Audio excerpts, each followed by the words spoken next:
আসসালামু আলাইকুম ভিউয়ার্স, আশা করছি সবাই ভালো আছেন। আমি আল্লাহর রহমতে অনেক ভালো আছি। তো আজকে চলে যাচ্ছি ঢাকা মিনি কক্সবাজারে। দেখতেই পাচ্ছেন গ্রিন মডেল টাউনের গেট থেকে ঢুকছি। আমাদের বাসা থেকে বেশি একটা দূরে নয়, হয়তো রিক্সা যেতে 10 মিনিটের মতো লাগে, আর হেঁটে গেলে 20 থেকে 25 মিনিট লাগবে। গ্রিন মডেল টাউনের ভিতরটা মানে এই সাইডটা অনেকটাই ফাঁকা, একদম গ্রামের মতো দৃশ্যগুলো। মাশাআল্লাহ, দেখতে অনেক সুন্দর লাগছে, তাই আমি একটু ভাবলাম ভিডিও করে নিয়ে যাই আপনাদের সাথে শেয়ার করার জন্য। তো আমরা প্রায় চলে এসেছি। ঢাকার এই মিনি কক্সবাজারে কে কে এসেছেন এবং এর আশেপাশে যারা আছেন অবশ্যই কমেন্ট করে জানাবেন। এই যে ভিডিওর মধ্যে সামনে যে গোল চত্বরটা দেখতে পাচ্ছেন, এই জায়গাটা বেশ সুন্দর, আমার কাছে খুবই ভালো লাগে। কিন্তু অনেকবার এখানে এসেছি, ভিডিও করা হয় নাই, আজকে একটু ভিডিও করেই নিলাম। আমরা প্রায় কাছাকাছি চলে এসেছি। রাস্তার দুপাশে এরকম লেকের মতো, মাশাআল্লাহ দেখতে অনেক সুন্দর লাগছে। আমার ছেলে সে তো খুবই এক্সাইটেড, সে বাইরে গেলে খুবই খুশি থাকে, তার বাইরে খুবই ভালো লাগে। এখানে এসে এখান থেকে তো যেতেই চাচ্ছিল না। তো এই যে কথা বলতে বলতে চলেই আসলাম, আমরা গেট দিয়ে ভিতরে প্রবেশ করলাম। তারপরে দেখছিলাম ভেতরে আর কি রয়েছে। এখানে যেহেতু এই প্রথমেই আসা হয়েছে, না খুব ভালোই লেগেছে। বেশ কয়েকটা রাইড আছে এখানে, এই যে মানুষ চড়ছিল, একটু ভিডিও করে নিলাম। এখানে বেশ জমজমাট, যেহেতু ছুটির দিনে যাইনি, এমনি অন্য দিন গিয়েছি, সেজন্য একটু মানুষের চাপ কম আছে, আর এটাই ভালো হয়েছে। এর অপর সাইডে আরও বেশ কিছু রাইড রয়েছে যেগুলো আর ভিডিও করা হয়নি। আর এখানে দেখলাম কি সুন্দর সুন্দর ফুল, তাই একটু ভিডিও করে নিলাম। তারপরে চলে আসলাম একটা দোকানে ফুচকা খাওয়ার জন্য এখানেই।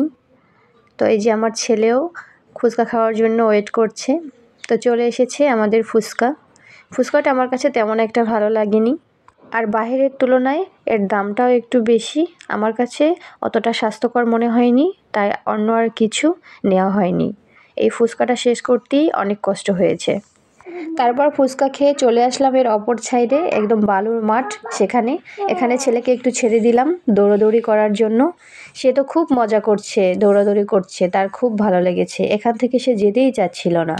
এই যে মনের মাধুরী মিশিয়ে সে বালু দিয়ে পায়ে কীরকমটা করছে দেখতেই পাচ্ছেন। তো এরকম সে বেশ কিছুক্ষণ লাফালাফি দৌড়াদৌড়ি করলো, খুব মজা করছে সে আজকে। তারপরে এই যে সন্ধ্যা হয়ে গিয়েছে, সময় তো আর বসে থাকবে না, তো এখানের দৃশ্যটা আমার কাছে খুবই ভালো লাগছিল, তাই কয়েকটা ভিডিও করে নিলাম। আর ওদিকে আমার ছেলে দেখতেই পাচ্ছেন, এই যে যেতেই চাচ্ছে না, তার বাবা তাকে জোর করে টেনে নিয়ে যাচ্ছে কোলে করে। তারপরও সে কিছুতেই যাবে না, সে এখানেই থাকবে। বালু পেয়ে মানে সে খুব খুশি হয়ে গিয়েছে। বাচ্চারা আসলে এমনই, ওরা একটু বাইরে গেলে খুব খুশি হয়ে যায় একটু খেলাধুলা করতে পারলে। তো কি আর করার, সন্ধ্যা হয়ে গেছে, এখন তো বাসায় চলে যেতেই হবে। আর এই যে আমি একটু ভিডিও করে নিলাম। মাশাআল্লাহ কি সুন্দর লাগছে, সূর্যটা একদম ডুবে ডুবে যাচ্ছে। তো এখান থেকে আমার ছেলের কিছু ভিডিও করে নিয়ে গেলাম। ওই যে তার ফুপি তার ভিডিও করছে, সেও খুব পোজ নিয়ে এই যে হাঁটছে। মাশাআল্লাহ, সবাই মাশাআল্লাহ বলে দিবেন। দেখতেই পাচ্ছেন সে কি সুন্দর পোজ নিয়ে এই যে হাঁটছে। তার ফাইনাল ভিডিওটি এই যে আপনাদেরকে দেখিয়েই দিলাম।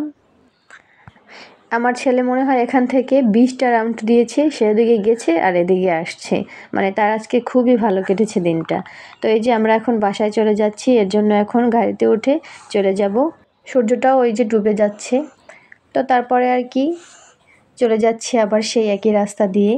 এখন অনেকটা শীত শীত লাগছিল, যেহেতু সন্ধ্যা হয়ে গিয়েছে। তো আজকের মতো ভিডিওটি এখানেই শেষ করছি। ভিডিওটি কার কাছে কেমন লেগেছে অবশ্যই কমেন্ট করে জানাবেন। সবাই ভালো থাকবেন, সুস্থ থাকবেন, আমাদের জন্য দোয়া করবেন। আল্লাহ হাফেজ।